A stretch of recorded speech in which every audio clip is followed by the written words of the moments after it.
Muy buenas, soy Jesús Machina y esto es Señor Arquitecto. Hoy os voy a contar por qué es tan importante la orientación de un edificio, cómo elegir la mejor para vuestra casa y algunos trucos más de diseño, como el diferente comportamiento del sol en verano e invierno. Para ello vamos a diseñar una casa, la casa más fea del mundo, con propósito únicamente experimental, y así veremos cómo se comporta el sol sobre ella. En nuestro primer croquis vamos a poner el norte hacia arriba y el sur hacia abajo, como es la costumbre. Vamos a hacer una vivienda, pues por ejemplo cuadrada, de 7×7, de 2 plantas. Vamos a poner la escalera en la parte de atrás, que es la orientación norte. En la parte superior vamos a poner un gran dormitorio con ventanas hacia las 3 orientaciones, así vemos las diferencias, y una gran ventana hacia el sur, que es la orientación más importante.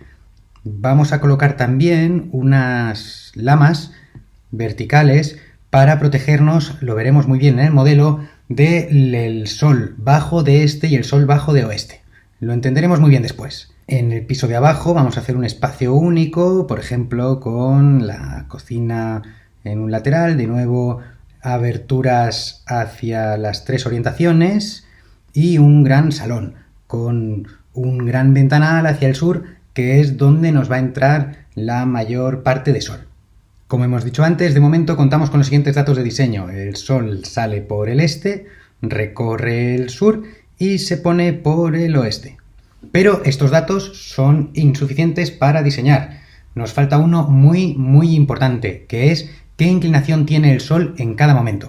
Para entender bien este concepto tenemos que hablar del planeta en el que vivimos, el planeta Tierra, que es un planeta que gira sobre sí mismo. Sin embargo, no gira como una peonza. El eje de giro está ligeramente inclinado, en concreto la cantidad de 23,5 grados. Esto es muy importante porque es lo que va a generar el fenómeno de las estaciones y el distinto comportamiento del sol que van a sufrir nuestros edificios en verano y en invierno. Una rápida búsqueda en Google nos dirá que España está en la latitud 40.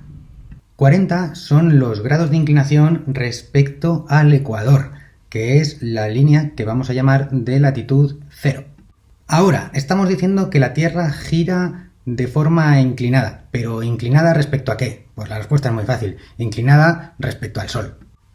Cuando la Tierra realiza su órbita alrededor del Sol a lo largo del año, el eje de giro no varía, es decir, vamos a encontrar épocas del año en los que España esté más cerca del Sol y épocas del año en los que España esté más lejos del Sol. Esto será verano e invierno. En realidad la diferencia de estaciones no nos la va a dar la distancia a la que esté España del Sol, porque la diferencia es mínima y además por la noche siempre está bastante alejado, está en la cara contraria.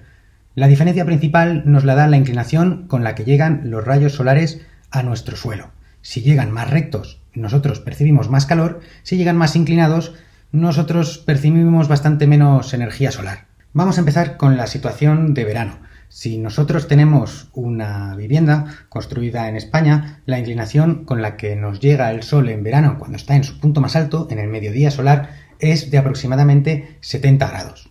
En invierno, la latitud 40 del hemisferio norte se encuentra bastante más escorada con respecto a la situación del sol, y esto nos va a afectar en gran medida. Para empezar, las sombras que nos va a proyectar nuestra casa o los árboles de nuestro jardín van a ser mucho más largas y va a ser más fácil que nos tapen la luz del sol.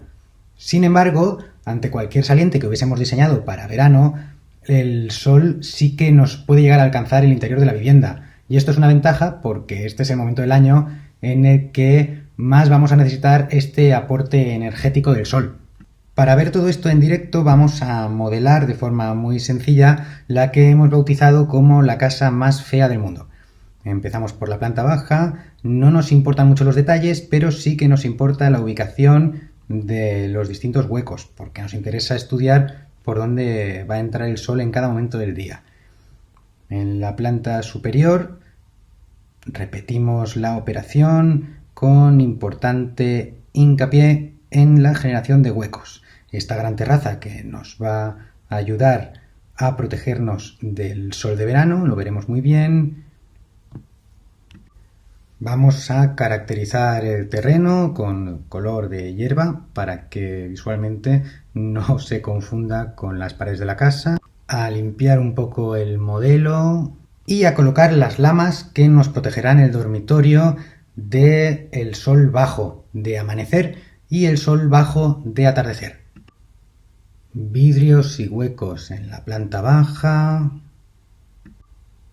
Un poco más de limpieza de modelo. Y ya estamos listos para empezar a experimentar.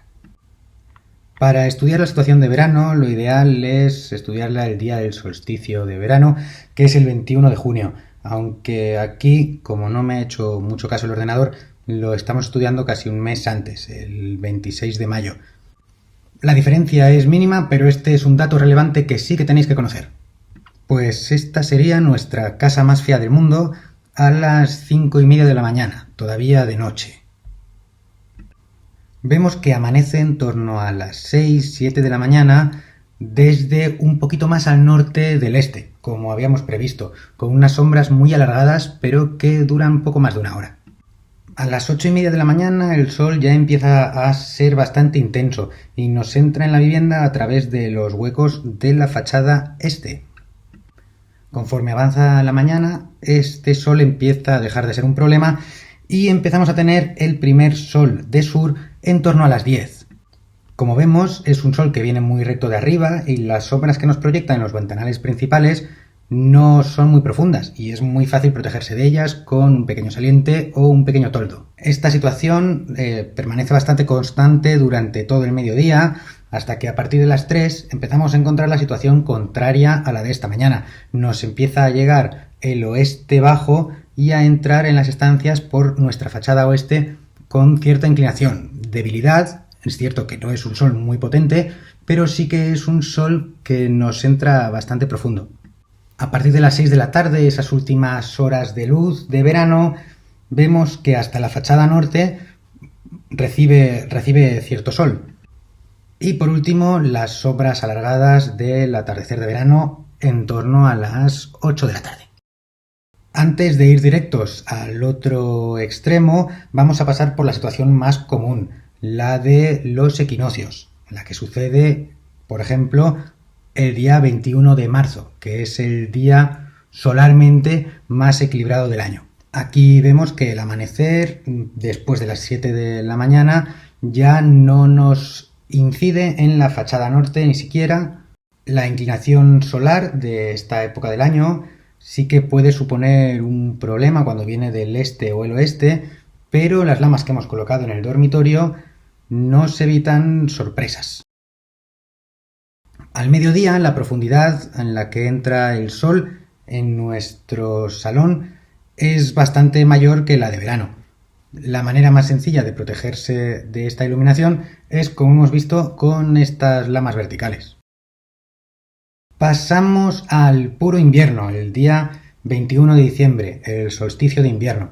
Aquí vemos cómo nos amanece ya casi a las 9 de la mañana y desde un este bastante al sur, un sureste que nos deja un recorrido absolutamente nulo en las fachadas norte, noreste o noroeste. Vemos cómo todo el recorrido de invierno es sensiblemente más corto que el de verano. Por eso tenemos menos horas de sol. No es que el sol vaya más rápido por el cielo, sino que está menos tiempo. Nada más amanecer y durante las primeras horas el sol es excepcionalmente bajo y es muy difícil protegerse a no ser que sea algo que se haya tenido en cuenta en la fase de diseño. Al mediodía, este sol bajo en invierno es una ventaja si lo hemos tenido en cuenta, porque nos incide en el interior de habitaciones que normalmente tenemos en sombra y que en esta época del año suelen necesitar un empujoncito para calentarse. En la planta baja, la inclinación solar al mediodía en invierno pues nos recorre casi hasta el fondo. Estamos hablando de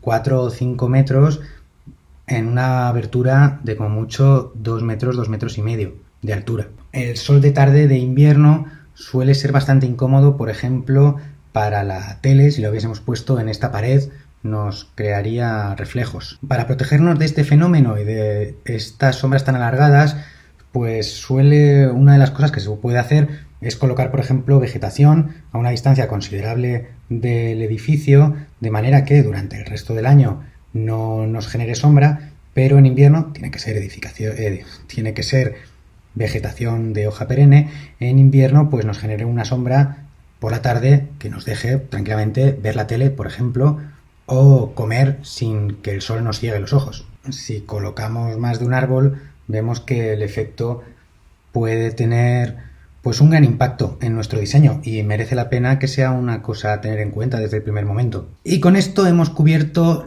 todo lo que es el conocimiento básico sobre orientación y asoleo. Muchas gracias por ver este nuevo vídeo de Señor Arquitecto. No olvidéis suscribiros y comentad con todas las dudas que se hayan quedado pendientes. Un saludo y hasta la próxima.